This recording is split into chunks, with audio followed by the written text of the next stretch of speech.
അടുക്കളപ്പണിയൊക്കെ തട്ടിക്കൂട്ടി ചെയ്യാന്ന് വിചാരിച്ചു കേട്ടോ. അല്ലെങ്കിലും കറിയും ഉപ്പേരിയൊക്കെ തട്ടിക്കൂട്ടി ചെയ്യുന്നതാണ് കേട്ടോ നല്ലത്. അല്ലെങ്കിൽ സമയമില്ലാത്ത സമയത്ത് നമ്മൾ തട്ടിക്കൂട്ടിയാണല്ലോ എല്ലാം ഉണ്ടാക്കുക. നമുക്കും ഇന്ന് സമയമില്ല കേട്ടോ. ഇന്ന് ടൗണിൽ പോകേണ്ട ഒരു അത്യാവശ്യം ഉണ്ടായിരുന്നു. അതുകൊണ്ടാണ് ഞാൻ തട്ടിക്കൂട്ടി ഉണ്ടാക്കാന്ന് പറഞ്ഞത്. അല്ലെങ്കിലും തട്ടിക്കൂട്ടി ഉണ്ടാക്കുന്ന ഭക്ഷണങ്ങൾക്കൊക്കെ നല്ല ടേസ്റ്റ് ആണല്ലോ. ഓരെന്തായാലും തട്ടിക്കൂട്ടി ഉണ്ടാക്കാൻ പറ്റാത്തതുകൊണ്ട് ഞാൻ അരി കഴുകി ചോറൊക്കെ ഉണ്ടാക്കി. പിന്നെ കറി മാങ്ങ ഉണ്ടായിരുന്നു. അപ്പം മാങ്ങാക്കറി അങ്ങനെ സാധനങ്ങളൊന്നും ഇല്ല. എന്നാലും ഞങ്ങൾ ഉള്ള സാധനങ്ങൾ വെച്ച് അങ്ങ് ഉണ്ടാക്കി. ഇന്ന് അമ്മ പണിക്ക് പോയിട്ടുണ്ടായിരുന്നില്ല കേട്ടോ. അതുകൊണ്ട് ഞങ്ങൾ രണ്ടുപേരും കൂടിയിട്ടാണ് ഉണ്ടാക്കുന്നത് ഫുഡൊക്കെ. ഞങ്ങൾ വിചാരിച്ച നടന്നു പോയിട്ട് നടന്നു വരാമെന്നായിരുന്നു. പക്ഷെ വെയിൽ സമ്മതിച്ചില്ല.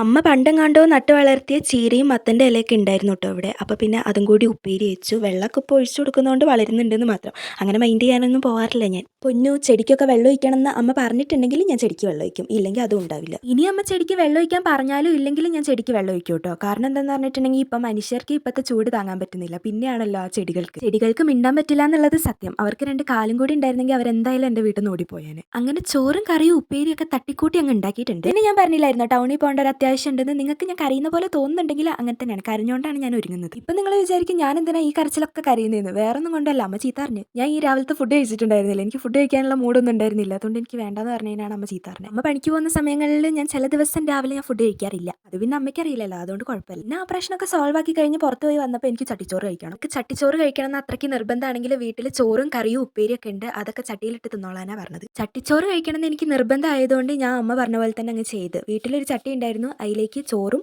കറിയും ഉപ്പേരിയും കൂടി ഇട്ടിട്ട് കഴിച്ചു. പിന്നെ അച്ഛൻ വിളിച്ചിട്ടുണ്ടായിരുന്നു. അച്ഛൻ്റെ അടുത്ത് സംസാരിച്ചുകൊണ്ടിരിക്കുമ്പോഴാണ് അവിടെ കണ്ണിമാങ്ങ അച്ചാർ ഉണ്ടായിരുന്നത് കണ്ടത്. അതും കൂടി ഞാൻ ഇതിലേക്ക് ഇട്ടു. ഉച്ചയ്ക്ക് അച്ഛൻ ഫുഡ് കഴിച്ച് കഴിഞ്ഞ് വിളിക്കുന്നത് സാധാരണയാണ് കേട്ടോ. എൻ്റെ ഫോണിലേക്ക് അച്ഛൻ വിളിച്ചിട്ടുണ്ടെങ്കിൽ ഞാൻ കോൾ എടുക്കുകയാണെങ്കിൽ അച്ഛൻ എൻ്റെ അടുത്ത് സംസാരിക്കുക. അമ്മേൻ്റെ ഫോണിലേക്ക് വിളിച്ചിട്ട് ഞാൻ എടുത്ത് സംസാരിക്കുകയാണെങ്കിൽ അച്ഛൻ അപ്പം ചോദിക്കുന്ന ചോദ്യമാണ് സൗമ്യ അവിടെ പോയി. പിന്നെ അവിടെ എനിക്കൊന്നും സംസാരിക്കാനുണ്ടാവില്ല. സൗമ്യ ഇവിടെ ഉണ്ട്, ഞാനിപ്പോൾ കൊടുക്കാന്നങ്ങ് പറയും. എനിക്കങ്ങനെ വിശപ്പൊന്നും ഇല്ലാത്തതുകൊണ്ട് അടച്ചു വെച്ചിട്ട് പിന്നെ വിശക്കാൻ നേരത്തെ എടുത്ത് കഴിക്കാമെന്നാണ് വിചാരിച്ചത്. ഒരു മുട്ടേൻ്റെയും കൂടി കുറവുണ്ടായിരുന്നു. എക്സാം ഒക്കെ കഴിഞ്ഞിട്ടല്ലേ ഉള്ളൂ, റിസൾട്ട് വരട്ടെ, എന്നിട്ട് നമുക്ക് പിന്നെ ഉണ്ടാക്കാം. ഇപ്പം എൻ്റെ വീട്ടിൽ മുട്ടയിടാൻ കോഴി ഇല്ലാത്തതുകൊണ്ട് ഇപ്പോൾ ഇവിടെ ക്ഷാമമാണ് മുട്ടയ്ക്ക്. ഇനി റിസൾട്ട് വന്നു കഴിയുമ്പോൾ മുട്ടയ്ക്ക് ഒരു ക്ഷാമം ഉണ്ടാവില്ല. അപ്പം നമുക്ക് ഒന്നും കൂടി ഉണ്ടാക്കാം കേട്ടോ. സത്യം പറഞ്ഞാൽ +1 ഡബിൾ പാസ് ഉണ്ടായിരുന്നതുകൊണ്ട് +2 നന്നായിട്ട് ഉഴപ്പി. ആ കഥയൊക്കെ ഞാൻ അടുത്ത വീഡിയോയിൽ പറഞ്ഞുതരാം കേട്ടോ. ഇപ്പം നമുക്കിത് നോക്കാം. ഇത് ഞാൻ എന്തായാലും അടച്ചു വെച്ചിട്ട് കുറച്ച് കഴിഞ്ഞിട്ട് കഴിക്കാം. അപ്പോൾ ഓക്കെ, ബൈ.